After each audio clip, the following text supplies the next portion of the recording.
go. Hi, today's video is all about the business letter. You're actually going to write a real business letter and you're going to send it out to someone in your career path.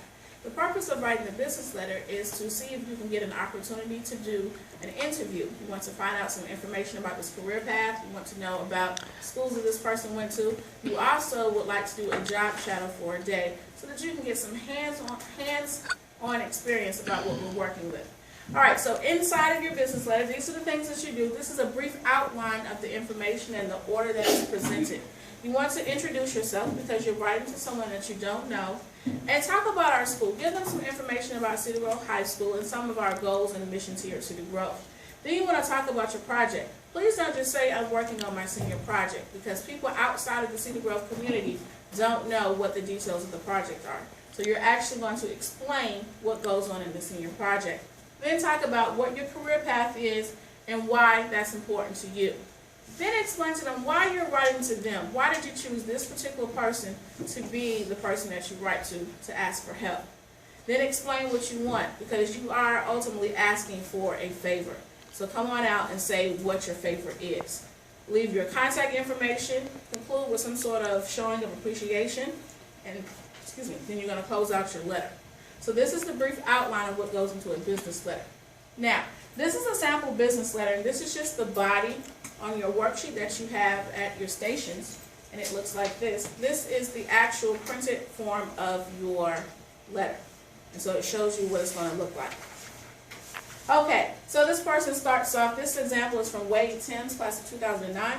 It says, it's no secret that the economy is unstable and people all over, especially recent college graduates, are seeking employment opportunities. So when you start off your letter, you kind of want to start off pretty broad. Of course, if you're using your textbook, you do want to go to page R25 to look at the format for the business letter. And it will talk to you about the greetings and the salutations, but we're just focusing on the body here because you can do a quick Google search to find out how to write a business letter. But you want to start off broad. So broadly, he starts off by saying that people are seeking employment opportunities. I'm not a college graduate. I'm not even enrolled in college yet. My name is Wade Timms, and I'm a high school senior, and I'm trying to get a head start on my career. So right now, any professional that's reading this is super excited because, believe it or not, adults love helping young people. So we have a young person who's a high school student who's worried about college and his career, writing to a professional. So already you've hooked their attention. The DeKalb County Schools have a really good program in place to help its students get a jump on their futures.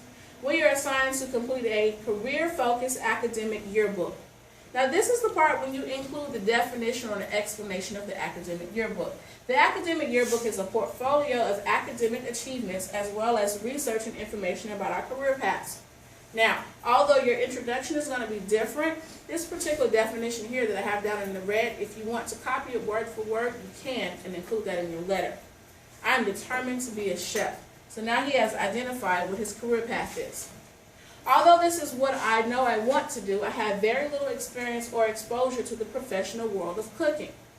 My teacher suggested I contact local businesses and see if any of the owners or managers are willing to provide me with some assistance as I get started.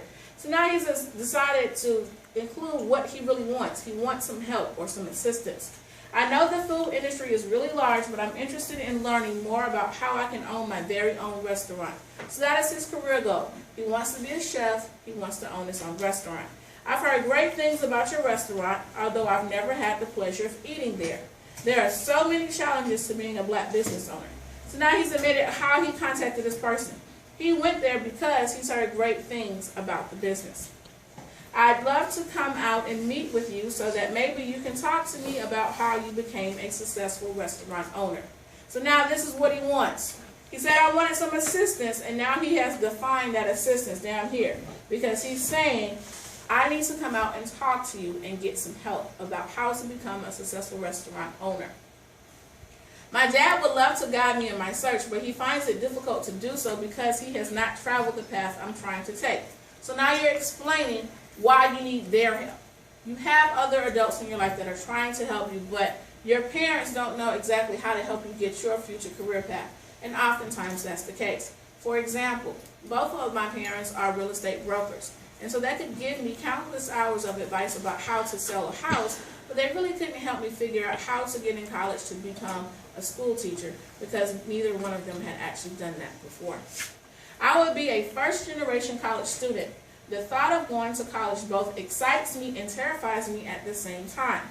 Now, this is a sympathy play here. I will be a first-generation college student. Everybody wants to help somebody get on his way. And so by saying I'm the only one in my family who's going to college, that actually makes it even more appealing that I really want to help this student, because if I don't help him, who will? I have no idea of where to start. Should I study culinary arts or business? What did you do? I'm eager to meet with you because I can't wait to experience a taste of my new life. This is a little humor, a little pun, but it shows some excitement here. Please respond to my letter. It would make such a huge difference in my life. I can be reached on my cell phone at, and then you insert your number. Only insert your number after you've gotten your parents' permission to give your phone number out. And make sure you let them know that you can be reached after the school day ends at 3:30. Oftentimes they forget and they don't know our no cell phone policy, and so they may want to call you back during the business day and you're unable to get to the phone. Or you can give your email information. If you're unable to help me, please put me in contact with someone that can advise me. This is one of the most important statements here, because you don't want to just land with a no. Let's say this person is busy. Okay, you're busy. Now what? You still need some help. So you're asking, if you can't help me, please find someone that can. And here's your closing, your show of appreciation. Thanks in advance. So this is a rough outline of the business letter. If you look at your handout, you'll see that it's roughly a page long. And the next thing that's on the back of your business letter is actually your rubric. The rubric shows you how the business letter is going to be graded. 50 points for mechanics and grammar. This is your highest category because we cannot have mistakes going outside of the building. Your layout, make sure that it's in business letter block style and that you have all the 5 components that need to go inside of a business letter. And then your content, making sure that you follow that outline. And this is how you create a business letter.